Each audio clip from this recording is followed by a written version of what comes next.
County historian. What is it, sir? I'm Hickman County historian. You're a Hickman County historian? Yes, the county's historian. Okay. You don't mind me photographing you, do you? No, you Oh. can photograph that. Okay. But whenever you say timeline 225, what does that mean? 225 years of Hickman County in the state of Kentucky. Really? That was our 225th anniversary. We were formed in 1821. 1821. I got you. Was you like the treasury? Did you work for the city hall? No. I've been disabled since the 80s. No, I was Hickman County curator, Hickman County Museum here in Clinton. Okay. And I'm consultant with the Columbus Park Museum. I've written a lot of the signs in the park. The new signs for the anchor, one of the signs for the cannon. I got you. Well, is it really true? Since you're a historian, I'm pretty sure you can verify it one way or the other. Is it really true that there was a town called Columbus that at one time had blueprints made that was supposed to have been the next White House? This was shortly after the original White House burnt up in Philadelphia. That was the old legend.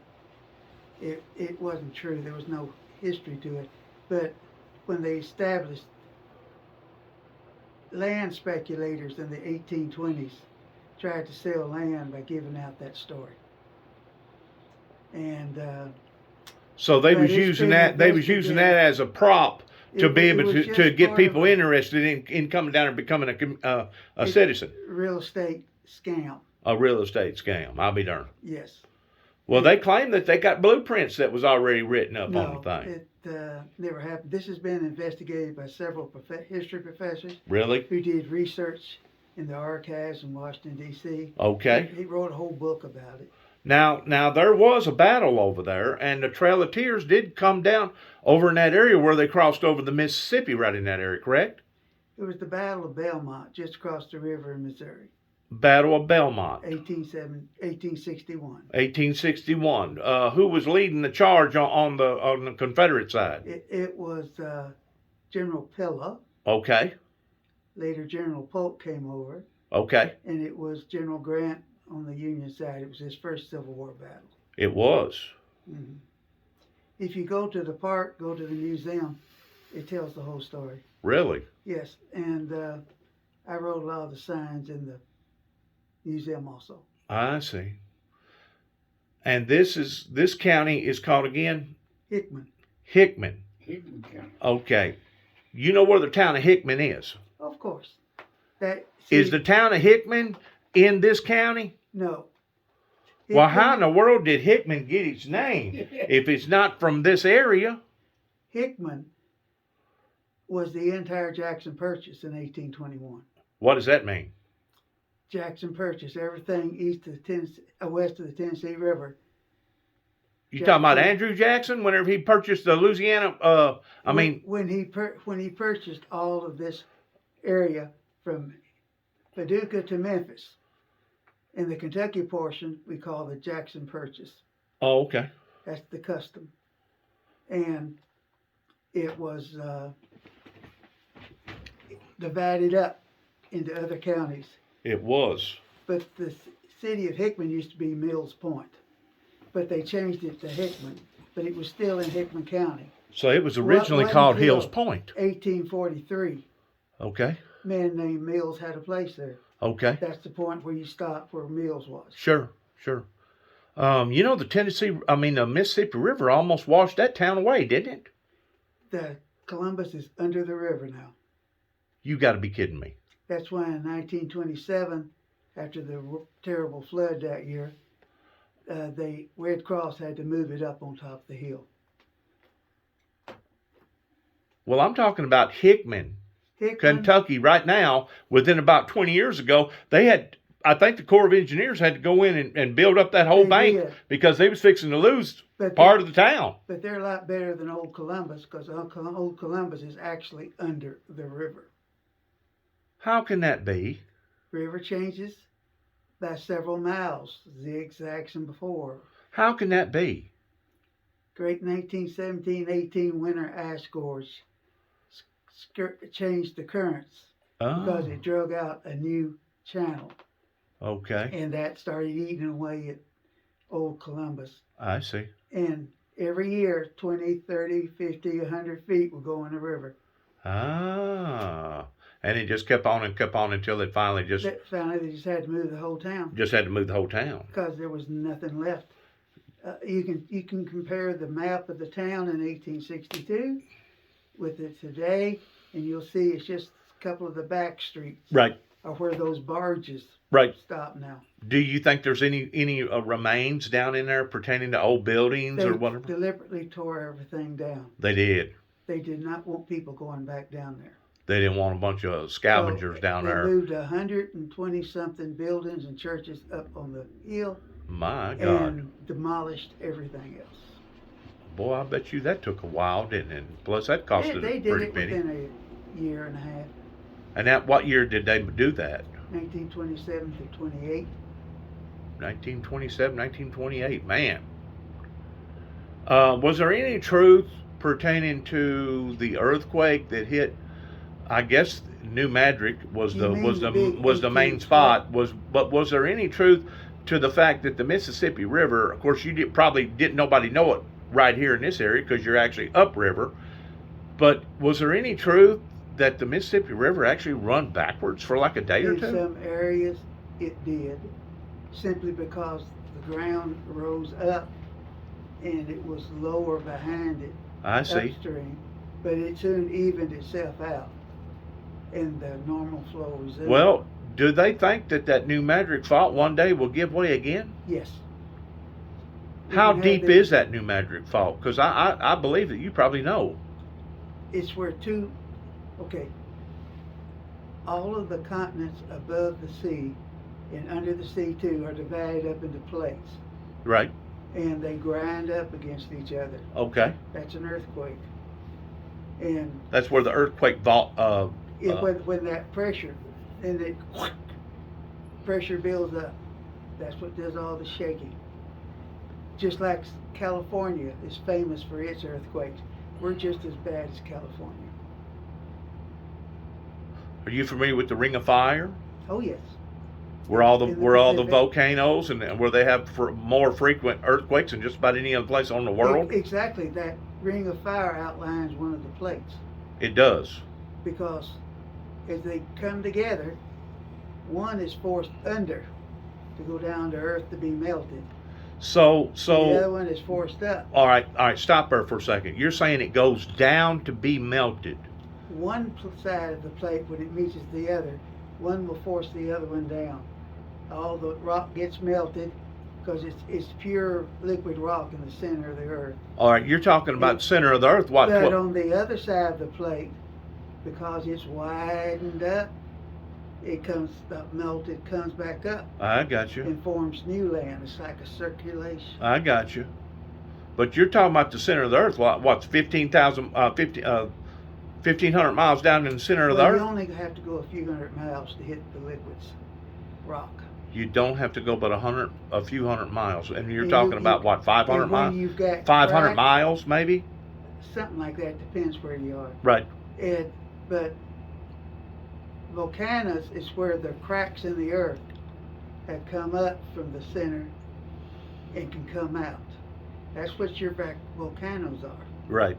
And if that gas and pressure builds up, kapoom, it goes to a big explosion. Or it can leak real slow. I got you. All right, are you familiar with Edgar Casey? Well, yeah. Over in Hopkinsville, Kentucky.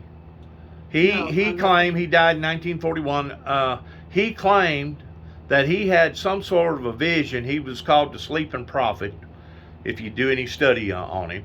But he claimed that one day, he didn't know for sure if it was going to be in his lifetime, but he claimed that the magnetic poles was going to shift. Is that possible? Well, it's done that in the past many times. Huh? Yeah, the South Pole becomes a North Pole. Yeah, it's happened. So instead of the magnetic flow going one direction, it actually goes in the opposite direction? Right. And that's happened Oh, they've recorded 30 or 40 times in the remote past that's happened. It happens every few million years. Every few million years. Oh yeah, it's perfectly normal. Well, they're claiming that this world's 64 million years old. Do you believe that?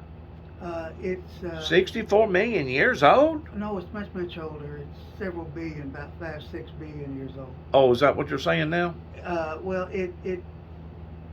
that's their best estimation. I got you. You see, science is not something set. Science is something they're always studying. In other words, science is more of a philosophy, isn't it?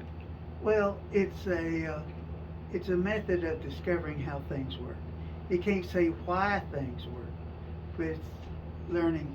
Do you believe that the flood actually occurred according to the Bible? Because they have found fossils up in the Rocky Mountains, and there ain't no way of explaining fossils. Well, they can explain the fossils. They used to be seabeds. The ground just rose up. That's how the mountains grow. Oh, really? They start sea bottom. Them plates get together, pushes them straight up. Okay. Are you familiar with Yellowstone National Park? Yes, I am. That's the one they think that one of these 1,000 years, a few thousand years, has the potential to explode. If that was to explode, would that be the end of civilization as we know it? That is a possibility. And you're just not saying that to be saying it. You actually believe that, don't you? I believe the possibility. I'm not saying it's going to definitely happen.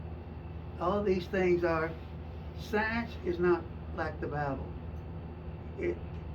It's not set. It's a continuous learning process. It's entirely different philosophy. I used to take physics and chemistry in college. Okay. And I learned a little bit about science. Sure. But I'm a history guy. Oh, okay. Yeah. So you could tell me a great deal about the problems pertaining to land between the lakes up here in Kentucky whenever TVA was basically given an open check by Congress in the 20s that started that project towards taming the Tennessee River. And I guess in total they got, something like 30 or 40, maybe 60 dams in different places where they generate electricity. Mm-hmm. And I think they started the project up here at the Kentucky Dam, if I'm not mistaken, along about 1928. And they completed the project along about 1934. They completed about 3 years ahead of time that what they actually had scheduled. Mm-hmm. So whenever they flooded all of that, or taming the river, that water widened, and there was a town down there called Birmingham. Are you familiar with Birmingham? Not the particular name, but I knew there were number of small towns that had to be, they bought the land and the people had to leave, and then they flooded it. Mm-hmm. And those artifacts are still down there. Yeah, what the people didn't bother to take with them. Right, mm-hmm. Right. But not only did the people take it on the cheek on this side of the peninsula, but they also took it on the cheek on the other side of the peninsula whenever they decided to dam up the Cumberland River. Yeah. Okay? Now, TVA at one time was in control of both pieces of water. I believe now, on the other side, the Corps of Engineers is in control of that body of water. Okay? On this side, over here on the Tennessee-Kentucky side, the TVA are still in control of that body of water. And they're in control, give or take about an eighth to a quarter of a mile, everything from the water's edge back towards the inland areas. Now, in 1999, they gave up their requirements of running land between the lakes and turned it over to the Federal Forest Division. Are you familiar with that? Well, my area of interest in history goes up to around 1930 in this area. I don't pay much attention to what comes after that. I see. Yeah, I'm really more a... But you are aware that there was two different events that happened to the same peninsula, and you know a peninsula means it ain't a complete island. Yeah, I know. Okay. And there was two different major events that basically shrunk that peninsula, because you had one body of water that ate up God only knows how many thousands of acres of ground, property, and people had to merge back inland areas, either go towards the peninsula or go the opposite direction. And of course, whenever they flooded the Cumberland River, they had to do the same thing. And then along about 1963, Kennedy flew over that piece of property, President Kennedy, before he got assassinated. And that's whenever they declared it as a total loss and decided to turn it into a federal refuge. And that's whenever the people took it on the cheek again for the third time, living on the peninsula, and then they was mandated to leave. And if you didn't leave, they was going to basically move you out of that area for you. Eminent domain. Eminent domain. And they had to take whatever at the time that the government figured to be fair per acre. Like if you had 10 acres over there, I think some of that ground in the 30s actually sold for like $16 an acre, and some of it in the 60s sold maybe as high as $30 an acre. It's the exact same. That's how they built Columbus Park. It is. The park used to be the black part of Columbus. There was churches and homes, and the government condemned the whole thing under eminent domain and tore it down and leveled it. Now, whenever you're saying black, yes, you're talking about like it was the ghetto? It was the ghetto? They looked at it as being the ghetto? The black section of town. I got you. Section 8. Section 8. And, well, this is way before then. Way before Section 8. None of this stuff existed back then. I got you. I'm with you. We're talking 1930s. I got you. I'm with you. Yeah. So how many acres did they take over there in that particular? Well, I couldn't tell you offhand. But it was several hundred thousand. It's the entire park was actually the black part of Columbus up on the hill. Wow. They condemned the land, paid them what, like you said about the other, what they thought the land was worth. Right. Then the CCC boys, right, leveled everything. That's why the archaeologists, when they come in to dig out of Murray State University, they have archaeological classes. Right. The state gives them permission to excavate small parts. They invariably go down and they hit rubble from the torn down towns. And what was that property going for at that time? About $14, $16 an acre? But it would not have been much in our terms. Yeah. And it was not particularly valuable, but it was the people's homes and their church. Sure. And they... it was their dwelling. And they all got that. Every dam that's ever been built has done the same thing. Every park, state park, federal park, Yellowstone. They done it under the name of eminent domain? Eminent domain. That's when it's in the interest of the public. And they can do that, and they can do that over a road, a post office, and I was told a hunting club. Well, not if it's private. It has to be a public thing. Right. Like a park. But I was told that they can do it like a forest, like a forestry, turn it into like a national forestry. Yeah, if they can get the support in Congress. Right. They can do it. Right. And you know, out west, they got a lot of stuff out there that's national parks and stuff. And you know, the reason they have so much out west was most of the land was worthless. Was what? Worthless. No good for farming. You're right. And that's why so much of it ended up being federal land. Ah, I see. Because nobody wanted it because they couldn't farm it. I see. Of course, you had the Dust Bowl in Oklahoma. When was that? That was the 1930s. Okay. Late 20s. Right. Early 30s. I don't know what caused all that. You got any idea what caused all that? Shifting climate. Really? Less rain. This was originally prairie grass. What does that mean? It was all grasslands. Very Originally. few trees or none. In other words, buffalo roamed it. And when you broke it up I got you. with the plows, I got you. there was nothing to keep the wind. And then we had droughts for year after year. And the wind just blew all the topsoil away. There was nothing there to anchor it. People didn't understand how to do erosion,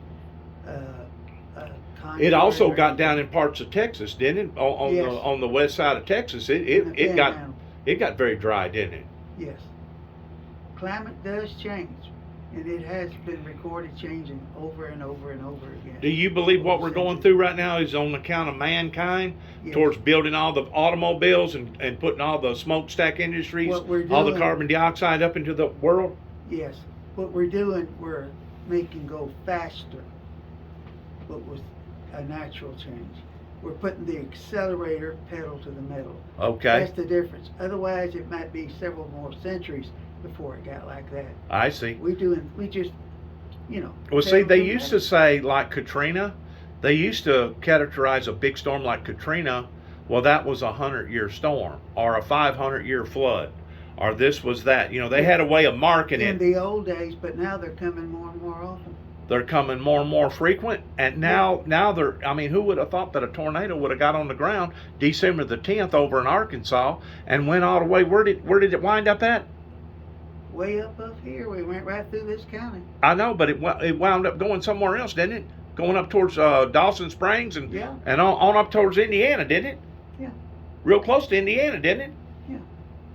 And it stayed on the ground for almost 250 miles. So what is causing a tornado to stay on the ground for 250 miles? I know that you're smart enough that you know how tornadoes are created, pertaining to, it's kind of like rolling up a big piece of carpet, that it actually starts vertically before it ever tilts and goes horizontally. Right. Okay, so you got these drafting winds, you got the cold, the hot, one's going in one direction, one is going in the other direction. This is what you just got to remember. Why would it have stayed on the ground for 250 miles? Because of the great heat. Yeah. Because of what? So hot. Hello. Do you need to come back later? Come back later? No. You got, what do you need? I'm gonna get you trash. Okay, go right ahead. I don't know why I said laundry. Now this camera's going. Howdy. You still haven't answered the question. Why are the tornadoes coming together closer? Number one. And number two, how come they're becoming more powerful towards staying on the ground longer? What I'm trying to say is the extremes get more extreme when there's more energy in the system. Pushing the gas pedal down makes the engine race, makes the car go faster. The extremes, it can be more extreme cold, it can be more extreme hot. Okay. Storms are powered by the contrast between hot and cold air. Energy. When it's hotter and colder, it's a stronger storm. You get your 250-mile tornadoes. Well, those big thunderbolts that we hear, they claim that those are explosions because of the static electricity that's up there. Yeah, that's static electricity. Yeah. Okay, and it causes a literal explosion, and that's where we get the sound frequencies down here called thunder, right? Sure. Called thunder. It's just the so it becomes magnetically charged. I'm wanting to go somewhere with this, okay? The storm itself becomes very, very magnetically charged, and in its sense of becoming magnetically charged, it's basically like a blender going round and round and round, and it's also like a vacuum cleaner all at the same time. And as the vacuum cleaner is sucking down to the ground, it's basically taking everything that it can in the blender and the sucking power, and it's throwing it into the air, but it just don't have a bag to put it in like a vacuum cleaner, right? But who would have ever thought that a tornado would have got 30,000 feet in the air? This last tornado that come up through here got 30,000 feet into the air. Now, you can't tell me that something is going on towards it being more radical. And you're saying that because of what we're doing to the atmosphere with the carbon dioxide, et cetera, that's what's basically putting the gas pedal down towards going from one extreme to another extreme. In other words, whenever it rains, we just don't get a shower no more. It comes a freaking flood like it did over there in Waverly. They got 17.5 inches of rain in about 4.5, 5 hours. They document it as a 24-hour period, but in reality, they got 17.5 inches of rain in about 5 or 6 hours. That's exactly what I'm saying. The extremes get more extreme. Well, they're saying that the atmosphere, which the atmosphere don't have nothing to do with the atmosphere down here on the planet that you and I are adjusted to. They claim that the atmosphere up there is becoming hotter, and because it's becoming hotter, that's what's holding the moisture. It holds more moisture. That's the reason why whenever it dumps, it just don't dump a little, it dumps a lot. Mm-hmm. That's what the scientists are claiming. Yeah. Do you find any credibility to that? Oh, yes. Okay, I've got an analogy now. I've got an analogy that God has spoken to my heart about, pertaining to draining all the precious resources out of the ground pertaining to crude oil. I realize that they're supposed to be putting in replace, whenever they drain the oil out, they're supposed to be putting some sort of a liquid back in. But you know as well as I do, it does not have the mass. It does not have the, what's the word I'm looking for, pertaining to crude oil. You've seen crude oil, whenever it comes out, it's almost like molasses. You know what I'm saying? It takes a real strong pump to get that out. But the product that they're putting back into the ground does not have the equivalency of nothing even close to the crude oil. Okay? Now you're telling me about these platelets moving back and forth, up and down. We got the oceans, we got the tide, low tide, high tide, up and down, right? You're telling me that the world is basically like a living organism that is constantly shifting and moving and going. And of course, we can't really feel it, but if the truth be known, there's probably thousands of earthquakes every day. Oh, there is. Thousands of earthquakes every day. We just can't feel them. Yeah, because just can't. They're mostly very, very small. Right, because they're so small. But my theory is this: as we're draining the oil out of the ground, listen to me, Willie. Yeah. Don't go to sleep on me. I hear me. As we're draining the oil out of the ground, we're intensifying the friction. How are we intensifying the friction? Well, if you take your hands and put them together and rub them, you start creating heat. You create friction. If you was to take all the oil out of your automobile and then crank it up and go down the road somewhere, it wouldn't be too much long until your automobile would lock up or catch a fire, because you got to have the oil in there to reduce the friction. Now, originally, back years ago, they taught me that it was the dinosaurs that put the crude oil in the ground. Now they're saying something different. Now they're saying, no, there's no way that the dinosaurs put all that crude oil in the ground, that crude oil was already there.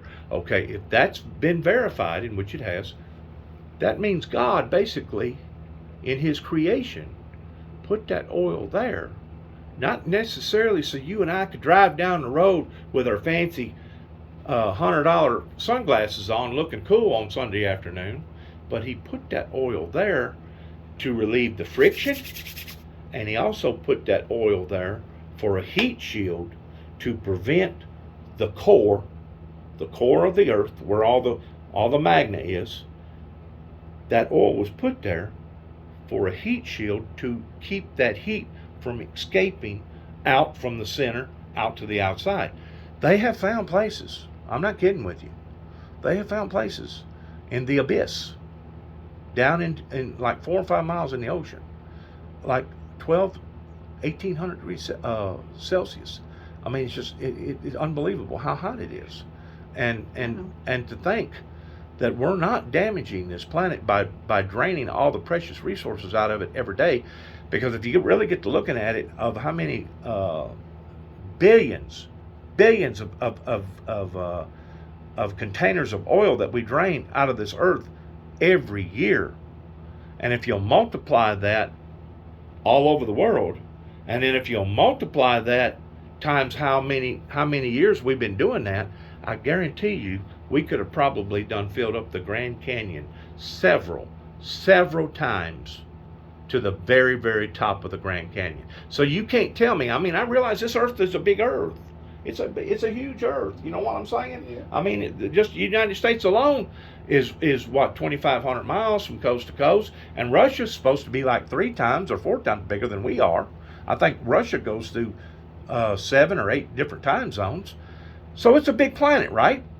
But you cannot continually drain the oil out of the ground and think that it's not going to have some sort of repercussions. So, by me saying all of that, that explains part of the reason why the oceans is warming up, and it also explains the fact that the ice is melting.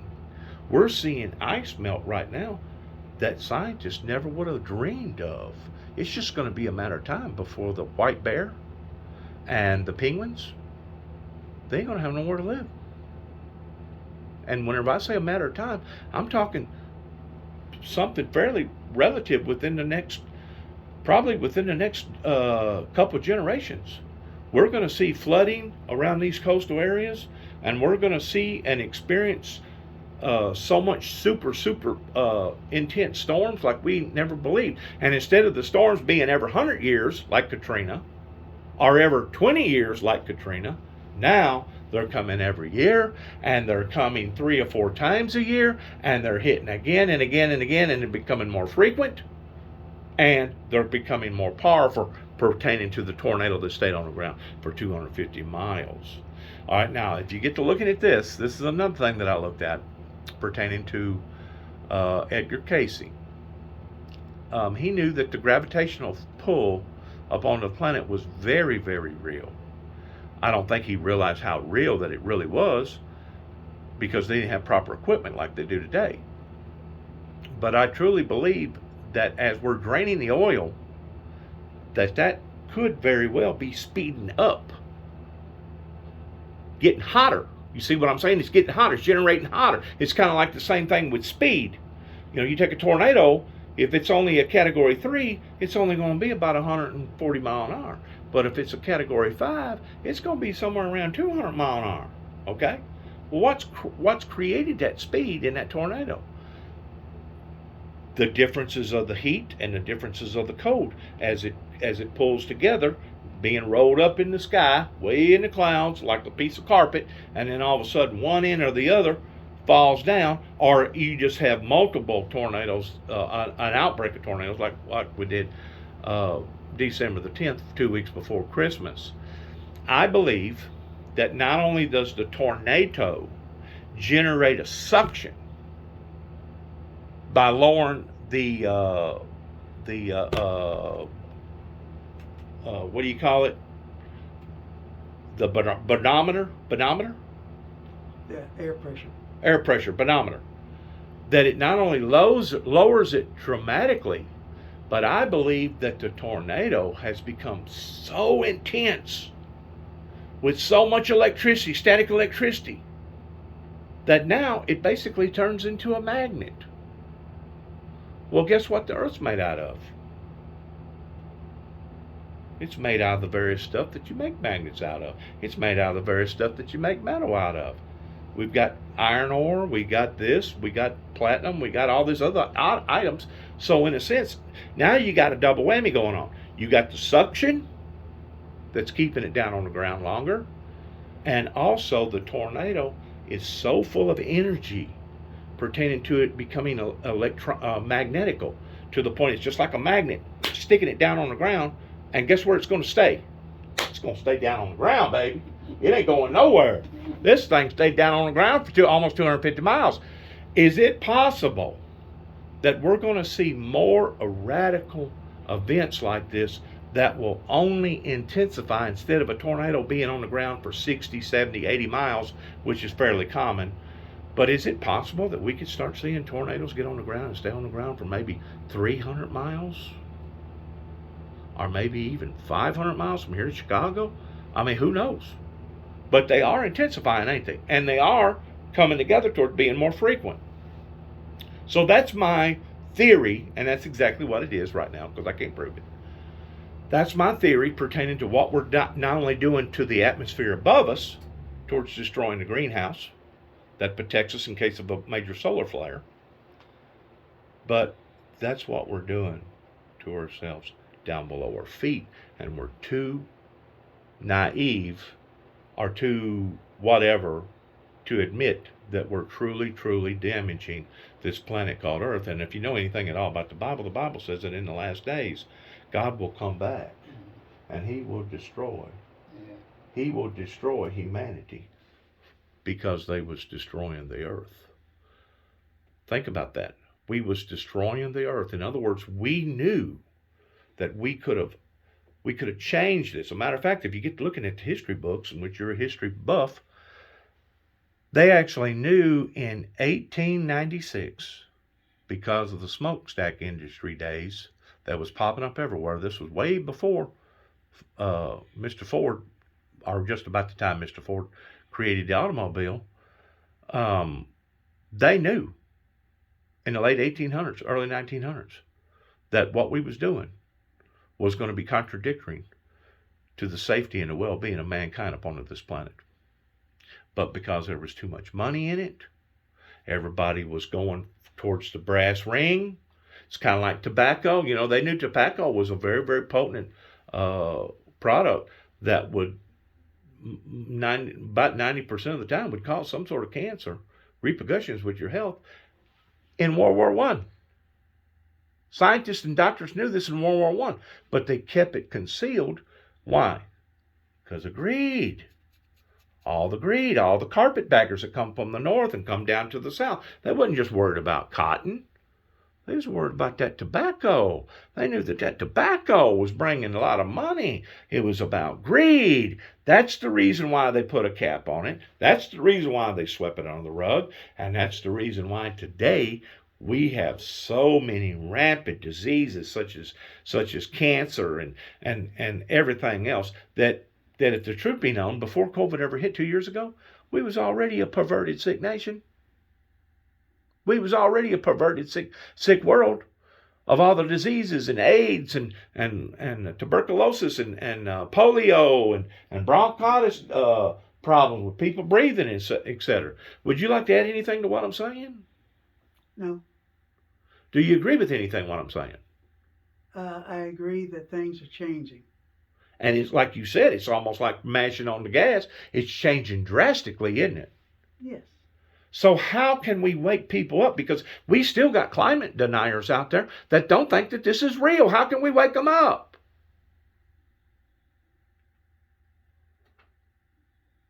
This would determine your grandchildren and your great-grandchildren and your children's children of whether or not they live in a decent, harmonical utopia, or we got to worry about these Category 4 and 5 tornadoes coming through every so often and basically wiping us off the map. Or we got to worry about floods. Or we got to worry about it turning super, super dry, pertaining to all the fires out west. Or we got to worry about diseases. Or we got to worry about hurricanes. I mean, come on. It's getting to the point that this world is almost at the point of not being fit to live on. So how can we reverse this? How can we bring awareness into people's lives and tell them that this is not a joke? You know, Al Gore, one of our statesmen, he tried to bring it to everybody's attention in 1993 whenever he was running against Bush, young Bush. And the people in Tennessee swore up and down that he lost his mind. They accused him of being an owl lover. They've accused him of being a tree hugger. They said Al Gore is crazy in the head, and that if the Democrats get the power towards him becoming president, that they was going to go to door, taking all the Tennessee people's guns away from them. Well, you know what? The people in the great state of Tennessee didn't even hold up their own man. So it wasn't just the hanging chads down there in Florida. It wasn't just the hanging chads. It was the fact that the people in Tennessee, the boomers, the baby boomers, did not support their own man. That's disgraceful, man. That's disgraceful that it has taken 30 years from then to now to put us where we're at. I just got through coming from Casey. Casey's wiped off the map. Casey's gone. I think they said 25 completely destroyed structures and about 40 or 50 that was damaged that may be repairable, but that's kind of iffy. I mean, he hit that big school up there. It knocked it almost down. The church, the Methodist church right there in the middle of it, it didn't hardly get nothing wrong with it. So you can't tell me that wasn't divine intervention towards God protecting that thing. You know, the damage that we got in Dresden destroyed about 100 structures. And by and large, 100 structures being completely destroyed, and that was just in the city, you would think that somebody would have gotten killed out of that. But they didn't. So this is another point that I want to make in front of Brother Willie right here. From Toombs. He's from Toombs, Tennessee. Whenever you get to looking at the Bible in the last days in Revelations, it talks about that in the last days Satan will come down in great wrath because he knoweth his time is short. In other words, this competition that he started back thousands of years ago, thinking that he was going to be able to rule the heavens, that he had just as much power or right to take over the throne as the Lord himself did. If you get to looking at the Bible that says that Satan is the author of confusion and that Satan is out to kill, steal, and destroy, you know, I done the equation in my mind. It's like, well, yeah, you know, whenever I was growing up, we didn't have school shootings like this. Whenever I was growing up, we didn't have massacres where people went into church buildings and killed a bunch of people, or went into schoolhouses and killed a bunch of children. We didn't have somebody kicking out a window in Las Vegas and spraying about 2,000 people and killing about 60 of them. You know, whenever I was growing up, we didn't have to worry about somebody like David Koresh down in Waco or Timothy McVeigh that blowed up the building. Okay, listen to me for a second. Those are all ways. Wait. I'm tired. I'm exhausted. I don't want to talk anymore. Well, you ain't talking. I'm doing the talking. All you're doing is I listening. don't want you to talk to me now. Okay. I'm tired. I'm sorry. I'm a sick man. I'm sorry, sir. I thought that you was interested in the things that I was saying. Yes, but you're only supposed to visit shortly because we tire so quickly. I'm sorry. I'm sorry about that. I'll shut this, and I'll share my attentions to Mr. Willie over here real quick. Okay? Okay. Is that okay? And if there's anything I can do for you, please let me know. Because I wasn't aware. I just got to rest. I'm exhausted. I wasn't aware of that. I'm sorry. I was just gabbing. I probably should have been more considerate. I'm sorry. Okay. Mr. Willie, what I was talking about is it talks about the Bible, how the great wrath will come down. And you know, we think, well, great wrath, what is that talking about? That's talking about sinfulness. That's talking about the wickedness of humanity that is basically you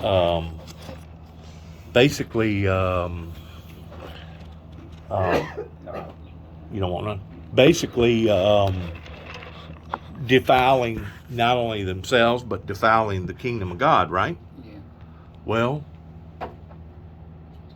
could it actually be that those tornadoes that are coming out of the sky, instead of it being an act of nature that the insurance companies all want to mark it down as, you know, they'll say, well, if a tree limb fell out of a tree and fell on your car, it was an act of nature. It was an act of God, right? What if it was an act of Satan? What if Satan is the one that's coming down in great wrath in the formation of these storms? Now, there's no doubt, God could have stopped these storms. Yeah. You see what I'm saying? Because he's in control of all things, right? Yeah. But I guarantee you, he's got 1,000 different reasons of the reason why that he didn't stop the storms. Now it's up to me and you to try to figure out, well, God, why are you allowing for all these hardships and all these problems to fall up into our lives? Could it possibly be, Mr. Willie? Brother Willie, could it possibly be because of our lifestyles down here that we're not being sincere in serving the Lord? We've walked away from righteousness. We've walked away from purity as far as actually serving God.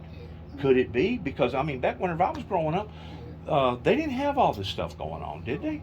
Whenever you was growing up, they didn't have all this stuff going on, did they? No, it wasn't going on You're saying that Toombs was basically on highway between Jackson, Tennessee and Bolivar, Tennessee, on Highway 18. Yeah, yeah. Give or take about 5 miles, I'm assuming, this Yeah. side of Then Bolivar. you see, if you want to come out of Henson up there, Tennessee, Okay.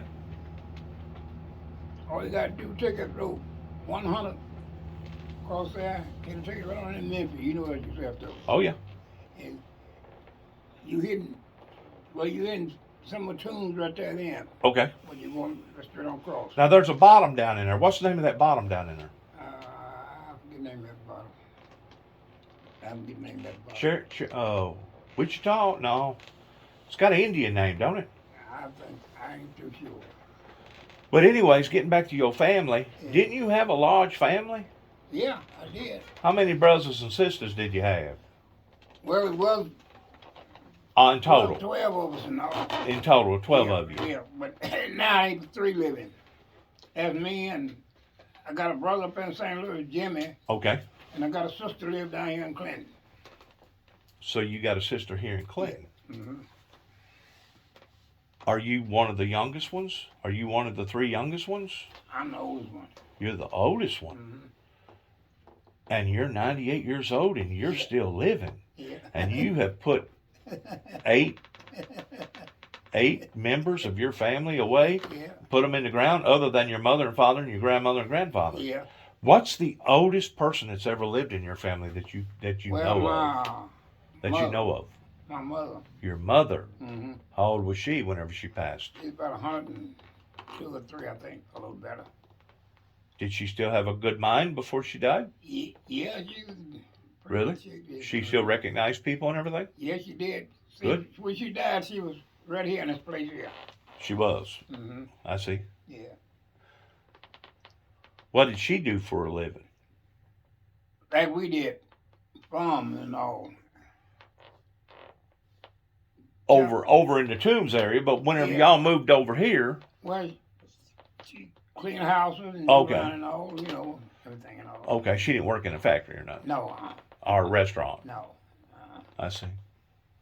Got a little washing for people and down around. Well, how do you feel right now?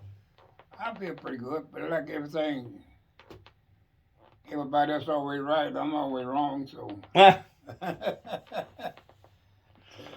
Well, I'm going to go ahead and shorten this trip because of the individual that told me what he told me. Yeah. I didn't realize that I was putting Yeah. a strain on him Yeah. by him just sitting there listening, because I was basically the one doing all the talking. Yeah. But I kind of think maybe I may be putting a strain on you. I don't want to overextend my stay by me visiting here Yeah. today. You know what I'm saying? Yeah. But you still haven't remembered who I was pertaining to me working there with Matt and Johnny and I know another deal that you may remember. Yeah. Johnny always told me that he was an asshole. He was an asshole, and he kind of bragged about it. You know what I'm saying? Yeah. Well, I was having trouble working this quarter panel. You may remember this, and I'd already been working on it 4 or 5 hours, and it just kept tin canning on me, and I just couldn't get it just right.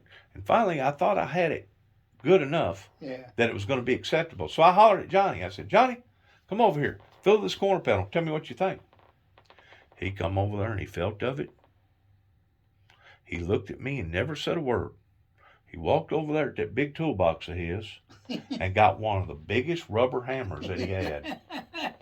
And he went over that quarter panel and he knocked that quarter panel in almost as bad as what the original wreck was. And I thought to myself, my God, this man really is an asshole, isn't he? Why did he have to go to the extremes of doing that? Why couldn't he have just told me, well, Dennis, you got a little low place over here, or you got a little high place over here? No. He went over there with a hammer and knocked it in and basically said, "Now fix the quarter panel." You know what? That taught me a lesson about him. Yeah. Because I knew what I was up against Yeah. whenever I asked him to come over and re-inspect something. So I made sure from then on out it was right before I ever got him over there to say that it was right. Yeah, that taught me a lesson about him. But you don't remember that? So what's going on? I tell you what, it's pitiful. What was the young boy's name? I think he had a farm out here somewhere, living with his mother at the time. Young boy. I think a boy named Steve, wasn't it? Steve, that's Yeah, right. Yeah. Is Steve still living? Still Steve, around here? Yeah, I think that's one in Paducah, I think. Steve Cowles. Let's see if I can meet him. He's Cowles. Okay, a cows. Yeah, yeah, Okay. yeah. He's up there in Paducah, working up there on that, putting out bars and things up there. He come down to Met's funeral. Really?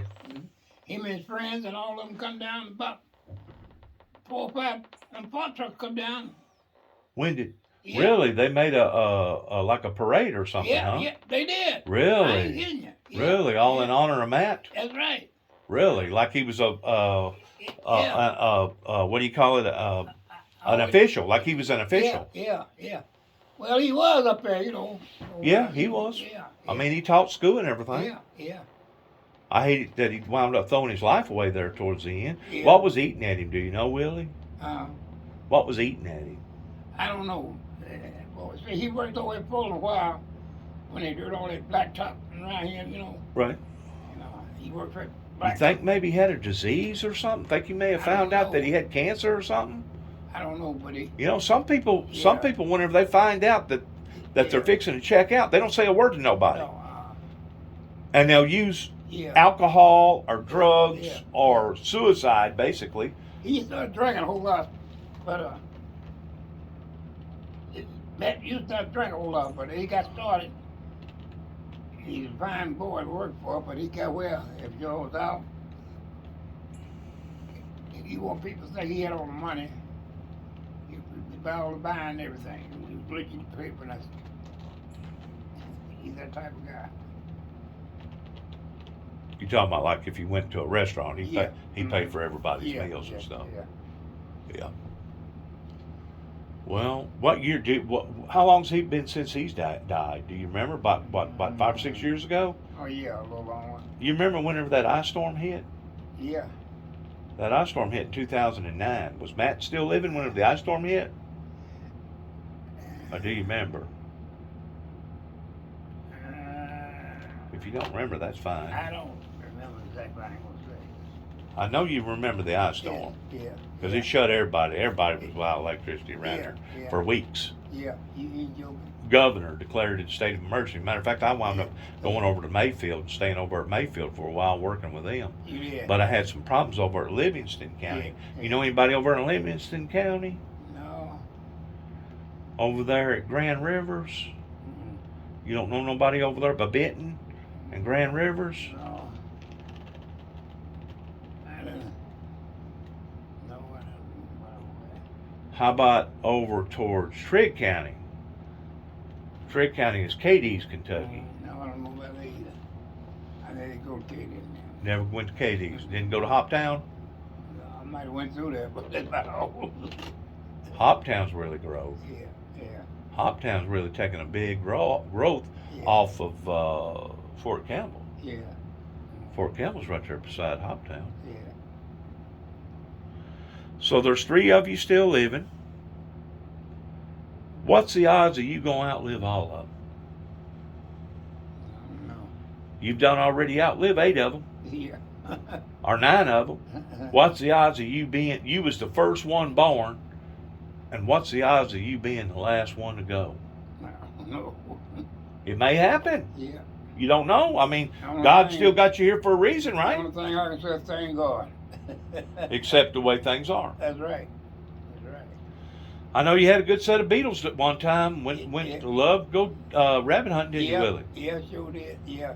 That was your passion, wasn't it? It was. Yeah. You're right. What'd you do out there in St. Louis whenever you was out there? What kind of work did Well, you do?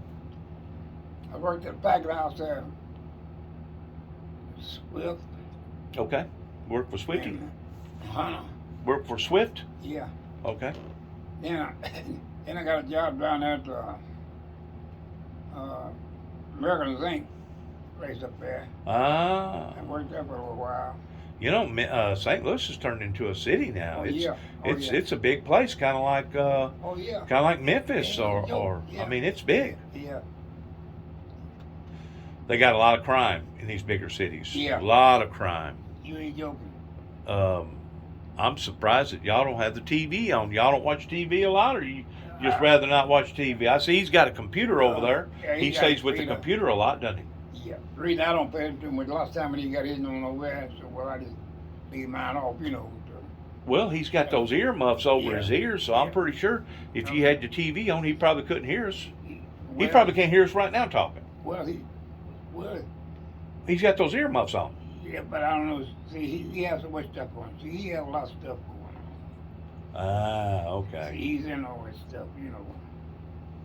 What are you talking about? In on all of this government stuff? Yeah. Really? So he was in on some of the conspiracies, or he just aware of the conspiracies? No, he in a lot of that stuff. Huh? He in a whole lot of it. Really? Was he with the Masons, or what? Was he with a secret society? And I don't know what all he's in. But he was one of the town officials, right? Yeah. Because he was with the See, museum. his wife used to work here at this place. In his mother. In his hospital? Yeah, his mother did. Okay. And she found her died. And so, but, see, he been in here about 14, about 14 years, I think. Wow. And,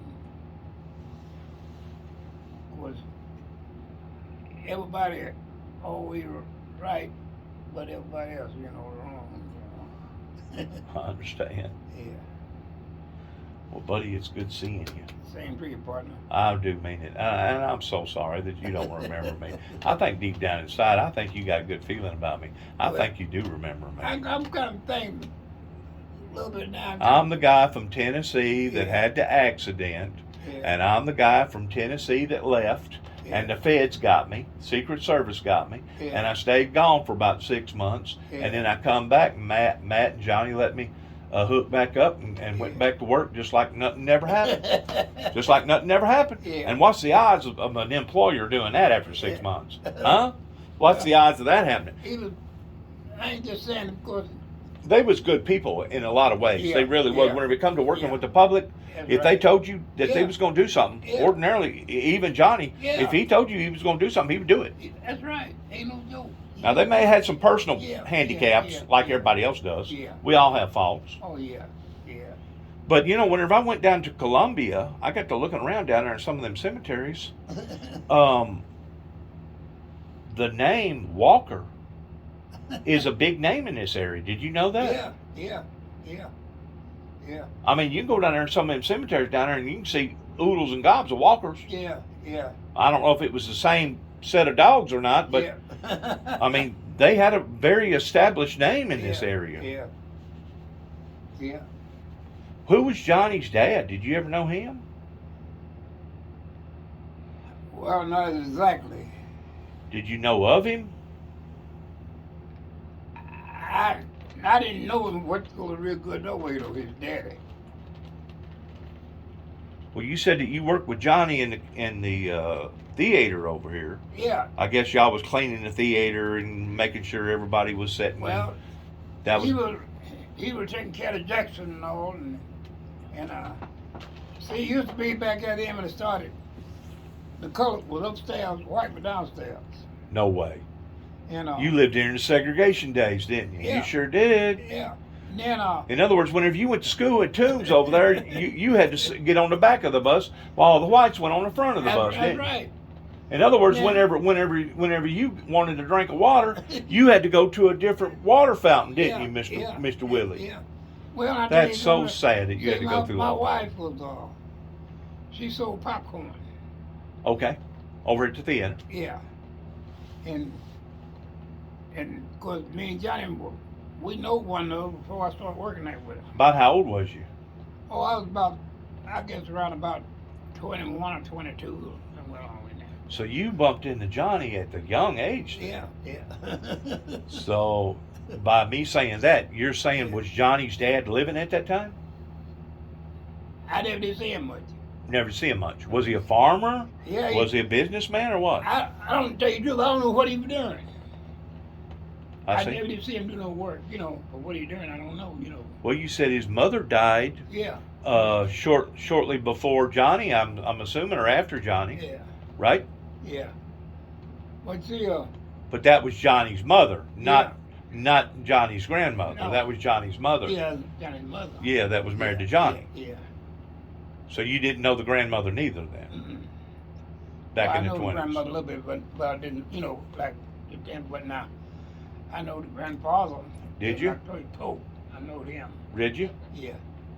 What was it? Pope used to live down there, Casey. Right there, Casey, there where the one store right there. Okay, where Casey Jones got blown away. Okay. Yeah. You know Casey Jones was born over there, don't you? Yeah, I think so. Yeah. Yeah. And something about the reason why that they called him Casey was because that was the town that he was from. His actual name was not Casey Jones, Yeah. not his legal name. Mm-hmm. He picked that up as a nickname Yeah. because of the town that he lived at Yeah. that time. It was kind of hard to keep up with everybody's name, Yeah. and the way that they done it was, well, where are you from? Mm-hmm. Well, I'm from Casey. Well, we'll just call you Casey Jones, and it stuck to him. It stuck with him. You know what I'm saying? Yeah. Of course, he made that big thing down there in Yeah. Jackson, Yeah. and big restaurant down there, and Yeah. a hotel and stuff Mhm. down there. He made a name for himself, didn't he? Yeah. Yeah, you take down that tune, well, right there, all them kettles and all down there, and was I was raised up down there, and they, well, in fact, tell you the truth, my mother and them lived, man had a barn down there, and we milked cows, and send the, well, right there in town, and we send this milk off next morning, have it down there in the train, put it on the train, Right. carry it on places. But and anyway, I bet you remember World War II very, very well, don't you? Yeah, and he had a World War II changed the disposition of this country, didn't it? yeah. Was there still a lot of segregation during that time towards Oh, people mistreating black people at that time? Yeah, well, yeah, but we never did get treated too bad though. Did you not? Good. Well, what we done, Held yourself upright? yeah, see, that is like you. Okay. If I know you, the way you was doing, and we just try to stay away from you. We treat you nice. Right. And had a man down there called Bill Keller, and he had a arm cut off. I tell you what this man do. You can meet him on the street, and he catch you. He put that good arm around you, and hold you, and it's where the arm been cut off at. Yeah. And rub your head.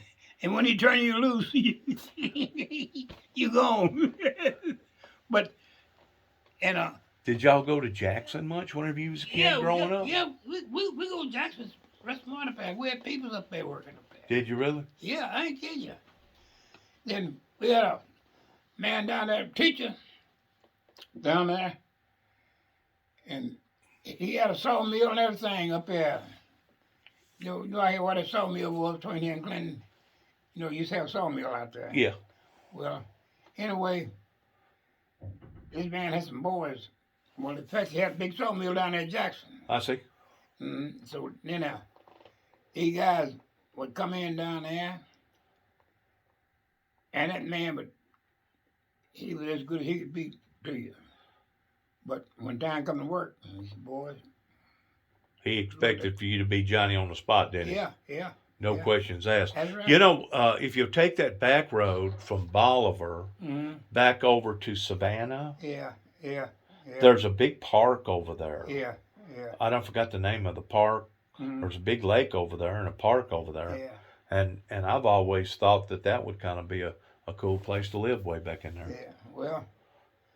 Before you ever get to Henderson. Yeah. I know you know where Henderson is. I think so. It's about it. And I know you know where Savannah is. Yeah. Like going to Pickwick or going down there where Buford Pusser's from. Yeah. You think they done Buford Pusser right? Well, Do you really think they done him right?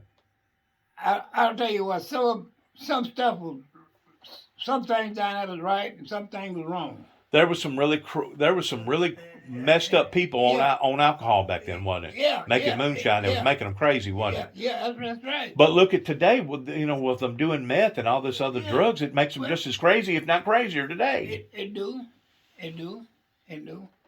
We're under some sort of like an infliction. You know what an infliction Well, I is, tell you right? what, down there, when they was I didn't know nothing about no.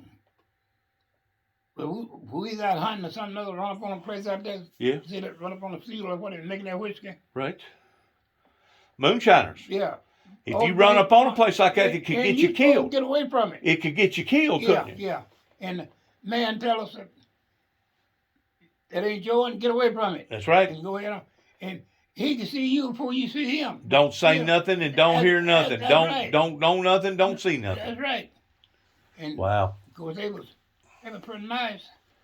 And down there, man, I had this sawmill and all that stuff down there, and he had a boy and a girl. And I stayed in the house with right up there from this man up there. Right. And this man would get ready to leave at night. He come up there, and I stand with some more white people up on the hill there. And he come up there and said, I need Willie tonight, because I was a little bit older than they was, the boy and the girl was. And they want to go and they stay there. And because I was old, a little bigger than everything too. Right. I was supposed to be the bodyguard. And then everybody come in and whoop all those women had no trouble at all. So when the man come home, we all be laying right across the bed. Had a girl in the middle. We'd be laying, man, they'd come in and wake us all up. Once you leave Toombs on 18 and you're heading back to Jackson. Yeah. After you go through the bottoms. Yeah. I mean, just shortly after the bottoms. Yeah. There used to be a store right there on the left-hand side. Yeah. I think it was a 2-story store. If you turn right there, that takes you over there. I forgot the name of that neighborhood back in there, but there's quite a few people that live back in that way. Yeah. And that's another way that you can go to Henderson the short way. Yeah. You turn right there at that store Yeah. and keep going, and that'll take you out there pretty close to that park. Yeah. But if you turn left, it'll take you right to Henderson. Yeah. Yeah. Henderson, that must not have been has Henderson really ever been a going town? Uppity up going town? What put Henderson on the map? Was it the train rail over there that put them on the map? I think that route, I ain't what I don't know exactly what, but anyway, you go through here and there. Some place you can be way up high there looking down, Right, it's kind of hilly back in there. Yeah. Did y'all go to Henderson every now and then? We never did. I didn't go to Henderson too much. I tell you what, you may not believe this. I went to Henderson Bowl since I left down there, and I haven't been down there, and I stayed down there. I wasn't going to Henderson too much then. Really? That's right. All right, what's the name of that town in between Bolivar and Memphis? Spring Bolivar. Bolivar and Memphis. Oh, Like going to Memphis outside of Bolivar, Oh. about 20 miles. I forget the name of the little town out there. It's big, What county is that? Salon out there too, and all. Yeah. I can't think of the name of it. Is it it ain't Selmer. No, I can't think. What county is that over there? I think it's some kind of county. Yeah, in there. But I can't think of the name of it. What county was y'all in there at Bolivar? Well, we was over at Stewart County? Was y'all in Stewart County? Well, you see, I have a headquarters called most of it was over at Bolivar. I know, but what was the name of the county? Yeah, I don't know. Anyway, Jackson's in Madison County. yeah, Jackson was. Yeah, See, I hadn't fooled around a whole lot down in there. yeah. That was a little bit too far for me to drive. Of course, you keep on going on that road that I'm telling you on, and then you come into Shelby County the back way, Yeah. over pretty close to Poplar and Mount Moriah and Yeah. stuff. Yeah. If you know the roads back in there, Yeah. I'm pretty sure every now and then y'all went to Memphis. Well, we didn't go to Memphis too much every once in a while. You probably done all your shopping and stuff right there in Bolivar, didn't you? We did. Is the theater still here in Glenn. Clinton? Still No, open? Ain't got no theater here now. No theater. What was the best movie you think you've ever seen, Mr. Wood? Huh? What was the best movie you think you've ever witnessed? I don't know. I've seen a lot of stuff. You think it would have been that movie that happened down there in Georgia? I don't know. It might have been. Some of the, some of that stuff. You, Some of that stuff was pretty good. you probably remember whenever it was black and white all the way, didn't you? Yeah, yeah. All black and white. How about whenever the movie come out, The Wizard of Oz? Oh, that That- was pretty good. That was all black and white, wasn't Yeah. it? Mm-hmm. Yeah. Yeah. Yeah. Well, let me let you go. I don't want to make nobody angry at me. I don't want to get nobody perturbed at me. It's good talking to you, Mr. Woody. It's good that you're not on oxygen. No. You know, I mean, you at 98 years old, Yeah, you'd think that you'd be on some sort of an oxygen My bottle. legs messed up. I realize, you know, at 98 years old, you ain't going to be in the same shape that you was whenever you was 68 No. or 78. No. Can you walk at all? Oh yeah, I can walk. You can walk from here to the bathroom and back? Oh yeah, I walk. You ever walk the halls or go Yeah, outside? Yeah, Do you? Yeah. Okay. Handball teams and all used to. How's your eyes holding up? They give me a little trouble once in a while. You don't wear glasses? Well, Reading glasses? no, You don't wear glasses? got something that ain't worked on. I got to get them fixed again. Your hearing still seems good. I don't have to raise my voice real loud No. for you to hear me. No, So your hearing's good. yeah. So Matt and Johnny didn't No. deafen you with all those air hammers and all those grinders and stuff going off in the shop. How long did you work with that bunch? I worked up there with Johnny them about 20 years. A little better. That was in the body shop. Mm-hmm. Yeah. Yeah. Mhm, yeah. Yeah. They treated you well. Oh yeah. Yeah. They treat me all right. Well, let me get on. Can I get you anything? No, thank you, partner. You sure? Yeah. Okay. Yeah. I guess you're aware of the tornado that hit down here in Mayfield, Kentucky, ain't Yeah.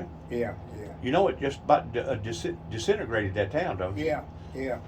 A town I of got it. a town of 10,000. I'm gonna say it probably took out about half of it. Yeah. It probably affected about 5,000 people's lives. I tell you what, I got a nephew who lives up there. It's my brother's son and some more up there. Did he get damaged? No, he's on out. Really? On out a little piece there. He got lucky then. Yeah, yeah, Well, I'm glad to hear that. yeah. Mr. Woody, I want to go with you in prayer if you don't mind.